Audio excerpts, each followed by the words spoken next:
سڵاوی کامەران حاجۆمەر و تیمی باسی ڕۆژتان لێبێت. ئەم جارە بەشێک لە چێشخانەکان بەسەر دەکەینەوە باس لە سەلامەتی چێشخانەکان. ڕووداوی ئاگرکەوتنەوە یەکجار زۆرە. بەشی زۆر لە چێشخانەکان لەگەڵ ئاگر تەعامل دەکەین. بزانین ڕێژەی سەلامەتی لەم چێشخانانە چەندە سەبارەت بە کوالیتی خۆراکەکانیان چۆنە. زۆر جار دەگوترێت مەوادی ئەکسپایر بە زۆری زۆر لە چێشخانەکان ساغ دەکرێتەوە و خەڵکیش پێی نازانێت. دەمانەوێت بزانین سەلامەتی خۆراک، کوالیتی خۆراک و نرخی خۆراکەکان بە چ شێوەیەکە باز لە مینیۆی خۆراکەکان بکەین کە زۆر جار دەگوترێت کوردێک دێ لە چێشخانەیەک نان دەخوا کەسێک نییە بە زمانی کوردی قسەی لەگەڵدا بکات. بزانین بەڕێوەبەراتی گشتی گەشت و گوزار لە هەولێر چی کردووە بۆ چارەسەرکردنی ئەم گرفتانە و چێشخانەکان لەم دۆخەدا چۆن کارەکانیان ڕایدە.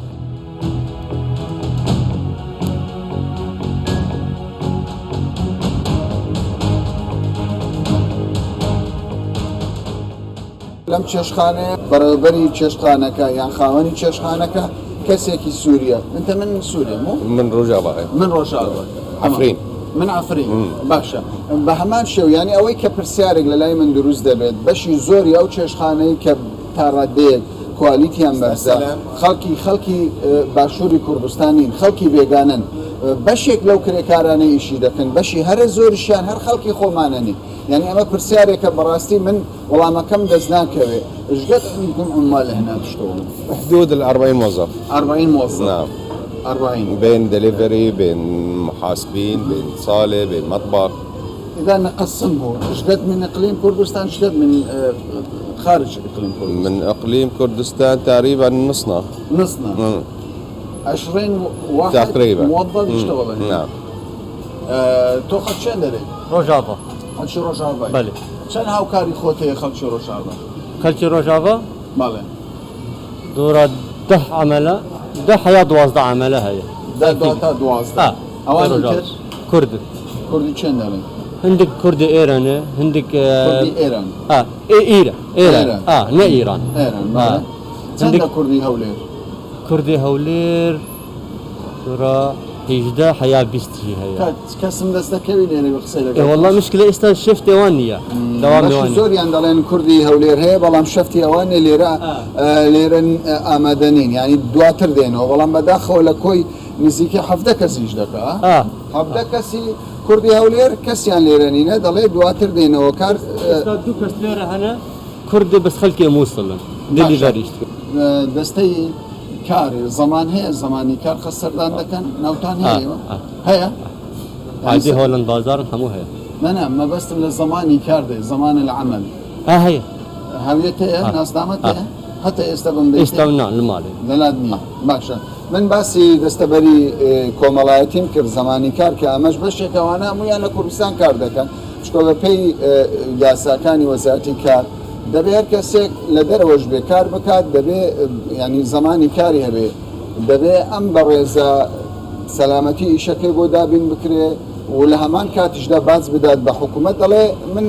هەویەم هەیە بەڵام هەویەکەم هەڵ نەگرتووە کات نەریمان چیت بینی لێتوانە نرخەکانی چۆنە سەبارەت بەوەی ئەگەر زانیاریم پێ بدەی بەشی زۆر لە خاوەنی چێشخانەکان بەشی زۆریان خەڵکی بێگانن ئەمە بوو دەزانی خاوەن نا بەڵام بەشێکیان لە بەڕێوەری گشتی باڵین ڕێستۆرانتەکەیە لەوانەیە کەسێکی بە نمونە سووری بی یان لوبنانی بی ئەوە زانی دەتوانم بڵێم هەندێک سەبەب هەیە بە نمونە لەوانەیە ئەوان پاشخانێکی زۆرتریان هەبی لە بواری گەشتیاری بە تایبەت ینی لەبەرمەندترن لە خەڵکی خۆمان لە ڕووی گەشتیاریەوە بەڵێ بەشێکیان چونکە ئەوان لە مێژە لەوانەیە لە ناو سیاحی بن بەشێکیان لە چەند وڵاتێکی جیاواز کاری کردێ لە بواری گەشتیاری کات نەریمان بەرپرسە لە بەڕێوەبەراتی گشتی گەشت و گوزار لە هەولێر زۆر کەس ئەو قسەیە دەکات دەڵێ کاکە دەچمە چێشخانەیەک خەڵکی بێگانە دەبینم کابرا دەبی بە عەرەبی قسە بکە بەڵام کات نەریمان دەڵێ کاکە خەتایەکە لە ئێمە نییە خاوەنەکانی چێشخانەکان زۆربەیان کوردن بەڵام ئەزمموی خەڵکی ئێمە لە مەسەلەی گەشت و گوزار لە مەسەلەی ئیدارەی چێشخانەکان ئەزممونێکی هەژارە بۆیە ناچارن خاوەنی ینی خاوەن چێشخانە بەڕێوەبەرێکی سووری یان وڵاتی بەڵام ئێستا ینی پێم خۆشە لێرەوەی ڕابگەینم ئێمە لە گەشت و گوزاری هەولێر خەریکین بە هاوکاری کۆمەڵی گەشت و گوزار ناسان و کۆمەڵی میوانخان و چێشخانەکان خول بۆ ئەو کەسانە بکەینەوە کە ئارەزوو دەکەن لە شوێنە گەشتیاریەکان کار بکەن بۆ داهاتووکەیتەوە مەرحەلەیە ئەو کات پێم بەڵام لەسەر نرخەکان لەسەر نرخەکان ئەوەی بینیم ینی بەپێی شوێنەکە کە لە شوێنێکی واو پلەکەی با بڵێن چەند ئەستێرەیە ینی دەتوانم بڵێم تا ڕادەیە گونجاوە بنمونە لە زۆر شوێنی هەولێر کە لەوانەیە بەشێشان مۆڵەتی گەشتیاریشی نەبی بنمونە دوو شیش کەباب بە 8,000 بەڵام لێرەش هەر بە هەمان شێوە 9,000 ینی تا ڕادەیەک نرخەکان گونجاون بەڵام لەوانەیە شوێنی دیکەش هەبی بنمونە گرانبی ینی ئەوەش هەیە ئەمە ناڵێم وەک بڵێ کە ئێستا بێگومان ئێستامە لەم ساڵ یان دەتوان بڵێم ئەو 6 مانگەی ڕابردوو بەشێکی زۆری شوێنە گەشتیاریەکان هەموو ئاگدارکراینەوە و بەشێکیان با بڵێن بە شێوەی کاتی داخراون و بەشێکیان سزای پارەیان بۆ کراوە ینی هەموو ئەو بابەتانە هەیە مە لەسەر ئەو مەرج و ڕێنمانی کە پێیان دەدەین من دەمێ بزانم هەوڵ دەدەم قسەیان لەگەڵ کەم چەندە کوردیزان سڵاوت دەبێت چۆنی باشی خەڵکیان دەرێ خەڵکی ڕۆژاوی ئەی تۆ چۆنی باشی خەڵکیان دەرێ خەڵکی بەنگلادێش باشە خەڵکی بەنگلادێش تۆ پێم بڵێ جیاوازی نێوان کرێکارێکی خۆمانە بڵێنی کوردستان لەگەڵ کرێکارێکی دیکە چییە بۆ ئیشی چێشتخانە بۆ کاری ئێوە لێرە ئەوژی مساعدەیە گەرمەدەکردن هەر کەسێکی اختصاسێکی هەیە ئەوژی خەڵکی باشە ئێستا خەڵکی هەولێر کەم دەبین ئەم برادەرە خەڵک چەند دەرەیە ئەوژی بەنگلادێشە باشە خەڵکی بەنگلادێشمانەیە خەڵکی هەولێر نییە بۆچی گەنجی ئێمەش بێکارە وەڵڵان نازانم خەڵکی لێرە ئەو ئیش ناکەن تۆ حەز دەکەی چێ لە بندەستنی ئیش وەڵڵا مشکلە نییە حەزم خەڵکی لێرە بێت مشکلە نیە گەرمان بەنگلادێشی زیرەکەنیان خەڵکی هەولێر نانە کیژان لێ مشکلە نییە بەسە خەڵکی لێرە ئەو ئیش ناکەن خەڵکی لێرە ئیش ناکەن ئیش ناکەن ناوەڵڵا کەسێک نییە مەتاما ئیش ناکەن کەسێک هاتووە لە دەرگاتاندا بڵێ دەمانەوێت کار بکەین کەسێک نایە خەڵکی لێرە کەسێک یعنی خەڵکی هەولێر گەنجێک ناتوە بڵێ من دەمێت ئیش ناکەن ئیش ناکەن ده ساعت 11 ساعت ناین ئیش ناکەن ئەی چێ دێتە لای ئێوە داوای ئیش بکات بەنگلادێشەکە داوا دەکات بەنگلادێشی تێن سووری تێن ئەوان داوای ئیش دەکەن خەڵکی هەولێر بڵێن ئەو گەنجەکان نایەن نەتبینی چەند ساڵە لێرە کار دەکەیت دەم لێرە تقریبا 10 ساڵە 10 ساڵە لە هەولێر کار دەکەیت ژیانە تامین کردووە بۆ خۆت باشە داهاتی باشە ها ئیشەکە باشە الحەمدولله باشە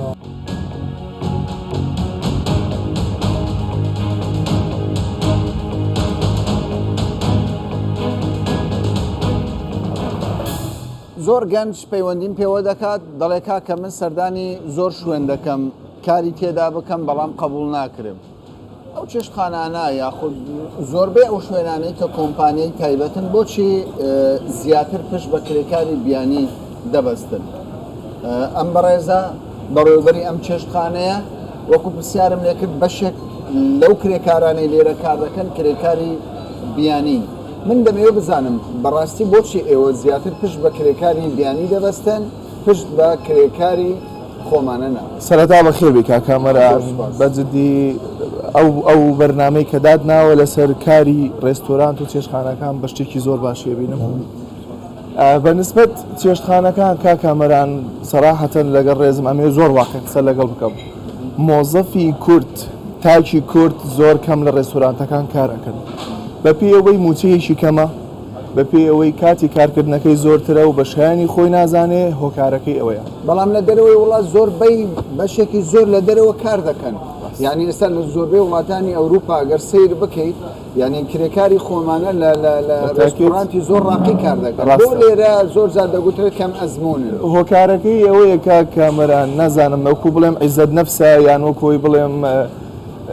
حەقیشی ناگرم شەرم بێ من لە شتێکی کە شای بینمەوە بەڕاستیکا کامەران مۆزەفم هەیە سیڤی تەقدیم کردووە بۆ ڕێستۆرانتەکەم بە کالریۆسی هەیە لە ئایتی بە کالریۆسی هەیە لە مەجالەکانی ئیدارە بەعام نایەت ئیش بکە لێرە بە 400-500 هزار بۆ من کاتێک بۆ من بە 400-500 هزار ئیش دەکا لێرە بۆ من قازانجی من ئەوەیە نایەت بە ملیۆنی بۆ من ئیش بکە ئەوە هۆکارێکی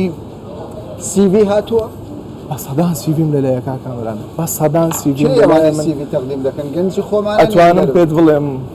لە 100 تا 10 بۆ 15 ئەو سیڤیانەی کە دەقدیمی من کراوە سوورین عەربی بیانین ئەترافەکانن کوردی زۆر زۆر کەم تێدایە زۆر کەم باشە ئەگەر زۆر بە کورتی پێم بڵێ بەڵێ جیاوازی کرێکاری خۆمانە لەگەڵ کرێکارێکی وڵاتێکی دیکە چی؟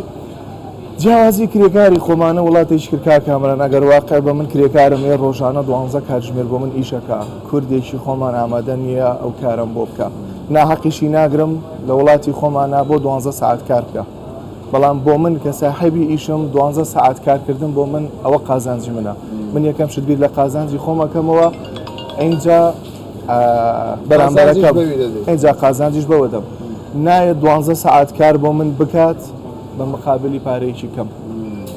ئەوە هۆکارێکە بەڕاستی کاکامڕژ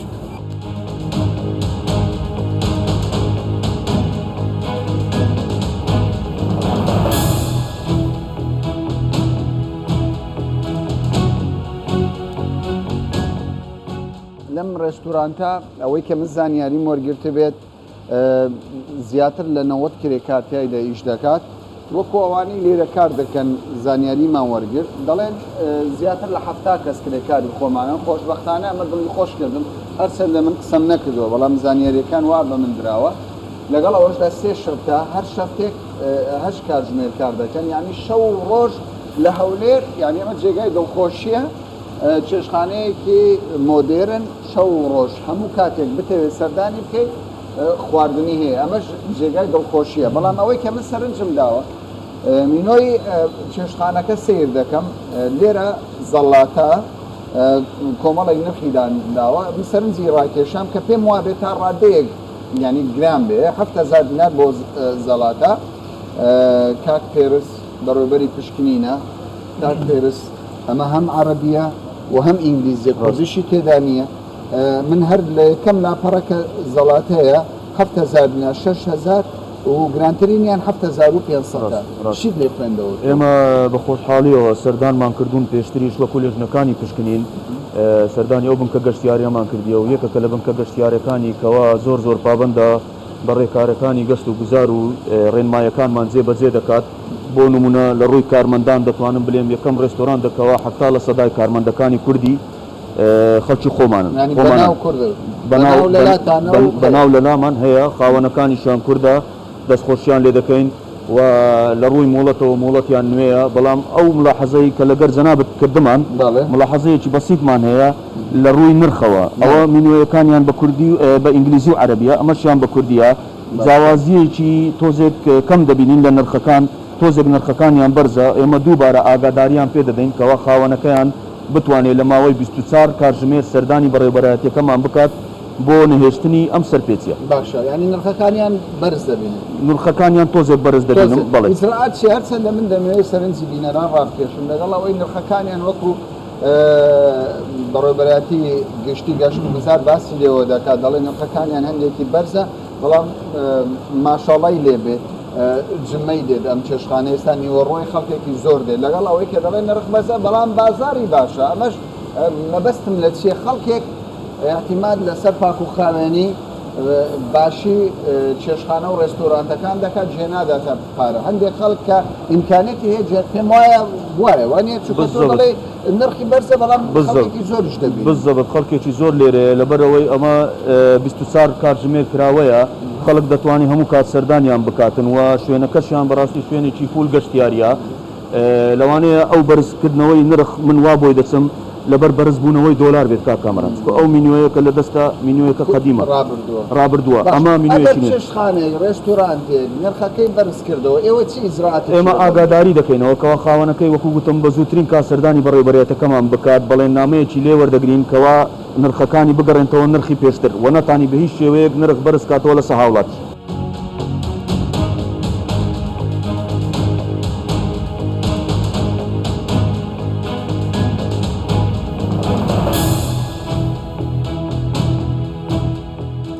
ئێستا من هاتوومەتە یەکێک لە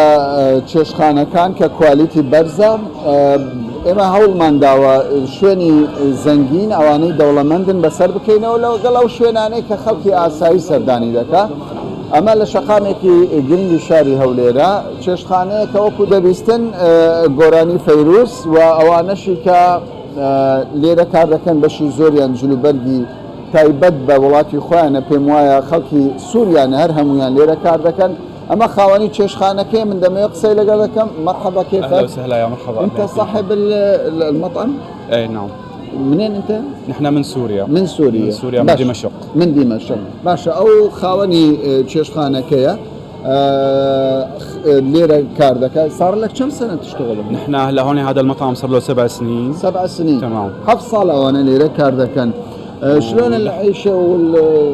الوضع كثير حلو والشعب كثير طيب والعلاقات الاجتماعية كثير جيدة ونحن بنتشرف انه نحن فتحنا مطعم سوري هون بإربيل لننقل الثقافة السورية وننقل الحضارة السورية لأهل إربيل يعني ونقدم المأكولات الظريفة والطيبة السورية الشامية الأصيلة. باشا او دل 7 صال ليرين اما زور دڵخۆشین بە کەلتوری کۆمەڵایەتی خەڵکی شاری هەولێر کە ینی لەگەڵ خەڵکانی تری بێگانە زۆر خۆشەویست تعاملێکی خۆشەویستانە کار دەکەن دەڵێ چێشتخانەکەمان تایبەتە بە خواردنی سووری و زۆربەی کرێکارەکانیشمان خەڵکی سوورە. کاک نەریمان با بزانی سەبارەت بە مینویان کوردیە؟ بە خۆشحاڵیەوە ئەوەی کە ئەو ڕێنمانی وەکو لە گەشت و گوزاری هەولێر پێیان درراوە دەتوانم بڵێم ینی بەشی زۆریان جێبەجێ کردووە بە نمونە لە مینوەکەی هەرسێ زمانەکەی تێدایە ئێمە مەرجی سەرچیمان زمانی کوردیە کوردی عەربی ئینگلیزی نرخەکان تاڕادەیەک حەسەب شوێنەکە و بە پێش شوێنەکە و با بڵێن پلەکەی تاڕادەیەک باشە ینی دەتوانم بڵێم لەگەڵ شوێنەکە یان لەگەڵ پلەکەی کە ئەو پلەی هەیتی دەگونجێتن هەر شوێنێک هەر شوێنێکی گەشتیاری یان کە شوێنێک دەیهەوێت کە مۆڵەت دەربێنێ لە لای ئێمە مۆڵەتی گەشت و گوزار سەرەتا مەرجی ئێمە ئەوەیە کە لاری نەبوون یان مۆڵەتی بەڕێوەبەری ئاگرکوژێنەوەی هەولێر بهێنێ ئەو کاتە ئێمە مامەڵەکانی بۆ دەست پێ دەکەین. من دەمەوێت تۆ شیفی لێرە کار دەکەیت خەڵکیان دەبێت ڕۆژاوای خەڵکی ڕۆژاوای کوردی سووریایی چەند کەس لە خەڵکی هەولێر کار دەکات لێرە؟ خەڵکی هەولێر چند نەفەر 4 نەفەر باشە خەڵکی هەولێر زیرەکەن لە خۆراک لە خواردن لە ئیشی چێشتخانە والله ئیش دەکەن یعنی بە تەنزیفات ئەو تشتات ئەگەر شێفەکە هەیە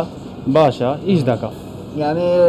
کامیان زیرەکترن خەڵکی سووریا زیرەکترە بۆ خۆراکی بە مەتامی ئێوە بۆ ئامادەکردنی خۆراکیان خەڵکی هەولێر والله ئەوە سیستەمە سووریا سووریا خەڵکی سووریا یعنی باشتر ئیش دەکەن چ جۆرە خواردنێکتان ئێوە؟ هەموو تشتی سووریا ئیش دەکەن هەموو شتی سووریا باشە زۆربەی ئەوانە لێرە کار دەکەن عەرەبن یان کوردن؟ بۆ کورد و عەرەبە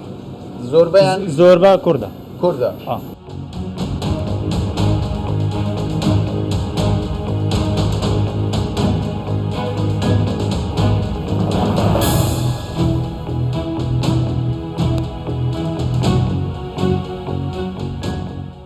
زۆربەی چێشخانەکان بێگومان ئیش لەگەڵ ئاگر دەکەن ڕۆژانە غاز ئاگر چوزانم هەموو شتێکیان هەیە ڕەشوو لەگەڵ ئاگر بەم چلەی هاوینە لەگەڵ ئاگر تەعامل دەکەن بەڵام وەکو دەبینین لە کوردستان ڕووداوی ئاگرکەوتنەوە کەمتر لە نێو چێشخانەکان ڕوودەدات ئامێر پێداویستی سەلامەتیان لەلا هەیە ینی بوتڵی سەلامەتی ئاگرکوژێنەوە لە زۆربەی ئەو چێشخانانەی ئێمە بەسەرمان کردەوە لەوانەیە لە فەرعێک لە کۆڵانێک کەسێک فەلافل دەفرۆشی گەز دەفرۆشی سەلامەتی ئاگرکوژێنەوەی نەبێ بەڵام لە زۆربەی چێشتخانە مۆدێرنەکان بەشی هەرە زۆریان ئامێری سەلامەتیان لایە ئەم بەڕێزە لێرە کار دەکات پێم بڵێت تۆ خەڵک چێن دەرەی؟ ئەمان کوردی ڕۆژاوامە کوردی ڕۆژاوا چەند کرێ کارتان هەیە؟ ئەمە تقریبا 25 ئەها 25 چەندی خەڵکی هەولێرە چەندی خەڵکی دەرەوەیە؟ تقریبا نیوە کوردی ڕۆژاوایە و نیوەژی مسرینە مسری و 5-6 کوردی باشوورە لە مسر کرێکارمان بۆ هاتووە بەڵێ ئەی شیفەکە چێ؟ شێفەکە ئەساسی بخوا سووریە و کادرمەکە ئیشەکە مسرینە زۆر باشە کاک پێرس پێم بڵێ سەبارەت بە مەسەلەی چێشتخانەکان ئامارەکان داخستن سزا بەعام بە شێوەیەکی گشتی چیتان کردووە لە ڕابردوو؟ ئێمە لە ڕابردوو دەتوانم ئامارەکرد بدەمێ لەو 6 مانگەی دەستپێکی ساڵی 2021 نێزیکەی 900,000 گەشتیار سەردانی کوردستانی خۆشەویستی ئێمەی کردووە ئەمەش خۆی لە خۆیدا بەڕاستی هەواڵێکی دڵخۆشکەرە لە بارودۆخی وەکو ئەمڕۆدا کۆڕۆنا و بەڵێ ئەسمەی بەزەبت 900,000 گەشتیار بەڕاستی ئامارە سەردانی کردوین لە هەولێر بەڵێ بەس لە هەولێر بەڵێ سەبارەت بە سزادانی بە سزادان دەتوانم بڵێم سزادانی داخستنی کاتی وەرگرتنی بەڵێن نامەمان هەیە ئەویش نێزیکەی 110 بنکەی گەشتیاری هەتا وەکو ئێستا ئەم حاڵەتە ڕووی داوە بڵێ لە هەولێر ناو سنتەریان دەرەوە لە ناو سنتەری هەولێر بڵێ ناو سنتەری هەولێر 110 بنکە گەشتیاری شوێنەکان 110 شوێن داخستنی کاتیمان بۆ کردووە با بڵێن بۆ نمونە لە 24 کاتژمێر سەرپێچەکانیان لەوانەیە مۆڵەتیان نوێنە کردوتەوە لەوانەیە بەڵێ ئاگر کوژێنەوەیان بەپێی با بڵێن پێویست نەبووە لەوانەیە با بڵێن تۆزێک سەرپێچی گەشت و گوزاریان کردووە یانی ئەو شتە خەفیفانەیان هەبووە و ئێمە بڵێ دواتر دەتوانم بڵێم ئەوانە لە کاتی سەردانیکردنمان ئێمە بەڵێن نامەیان لێ وەردەگرین ئەگەر هەر هاتوو لەو ماوەی کە لە بەڵێن نامەکە بۆیان دیار کراو بوو پابەند نەبوون ئێمە هەستاین بە سزادان و پێبژاردانکردنیان بە پێی ڕێنمایەکانی گەشت و گوزار ئەوانیش نێزیکەی تاوەکو ئێستا 36 بنکە گەشتیاری سزادانیان بۆ کراوە 36 بڵێ سزادانیان بۆ کراوە بەڵێ پێبژاردرانیان بۆ کردراوە و با بڵێن سزادان دراون لەلایەن بەڕێوەبەراتیەکەمان ڕێنمایی کۆتاییتان چێ ینی ئێستا بۆ نمونە خەڵکێکی زۆر گلەیی لەسەر زمانی کوردی دەکات و لەسەر کرێکارەکانی نێو چێشخانەکان دەکات ئەمە لێرە 25 دەڵێ کرێکار پێنجی خەڵکی هەولێرن ئەوانی تر هەمووی میسریە خەڵکی سووریە کاک کامەران ئێمە پێشدوومان پێش ئێستا حملەیەکمان کرد لەسەر هەموو بنکە گەشتیاریەکان بە تایبەتی ڕێستۆرانت و کافەیەکان کەوا پێویستە ڕێژەی 180 لەو کارمەندانەی کە ئیش دەکەن خەڵکی کوردستان بن 180 بڵێ ئەوانەی کە پابند بوون تا ڕادەیەک ئێمە دەستخۆشیمان لێکردن ئەوانەی کە پابندیش نەبوون تا ڕادەیەک توانیان هەندێک با بڵێن مەشاکل و هەندێک کێشە بێننەوە کەوا بتوانن بەڵێن نامەیان لێ بگیرێت بۆ داهاتوو پابندن بڵێ باشە ئەوەی بینیتان ئەمە کۆی کاری چێشخانەکان بوون لەم دۆخەی ئێستای کوردستاندا لە وەرزی گەرم سەبارەت بە سەلامەتی بەشی زۆریان ڕێوشێنی سەلامەتیان گرتووە بەر سەبارەت بە نرخ بینیمە هەندێک شوێن سەرپێچی هەبوو سەبارەت بە کرێکاری خۆمانە کە بەڕاستی ینی بەردەوام ئێمە هەوڵی ئەوە دەدەین دەرفەتی کارکردن لە بەردەم گەنجانی خۆمانە زیاتر بێت بەڵام وەکو ئەم بەڕێزە کە خەڵکی سووریایە دەڵێ من کوردی ئەفرینم باسی لێەوە دەکات و زۆربەی ئەوانەی کە کار دەکەن خەڵکی ئێمە بەشی زۆریان لە ڕووی کارکردن لە چێشخانەکان ینی ڕۆشنبیریەکی ئەو تۆیان نییە ئامادەکاریەکی ئەو تۆیان نیە بەشێکی دیکەش ئامادە نین هەر ئەم کارە بکەن بەڵام لەگەڵ ئەوەشدا وەکو بەڕێوەبەراتی گشتی گەشت و گوزار لە هەولێر باسی لێەوە دەکات ئەوان ڕێگەن نادەن ینی ئیتر لەمە و دوا چێشخانەکان هەمووی کرێکاری بێگانە بن دەبێ بەلای کەمیەوە لە سەداسی لەگەڵ ئەوەشدا هەوڵ دەدەن لە داهاتوودا خەڵکی خۆشمان پێ بگەینن خۆلی تایبەتیان بۆ بکەنەوە شان بەشانی ئەم بەڕێزانەکە لە کوردستان ڕسق پەیدا دەکەن و ڕۆژانە پارە دەنێرنە وڵاتی خۆیان گەنجی ئێمەش لەم بابەتە بێبەش نەبێت تا باسێکی دیکە و بابەتێکی دیکە بەخواتان دەست بێت.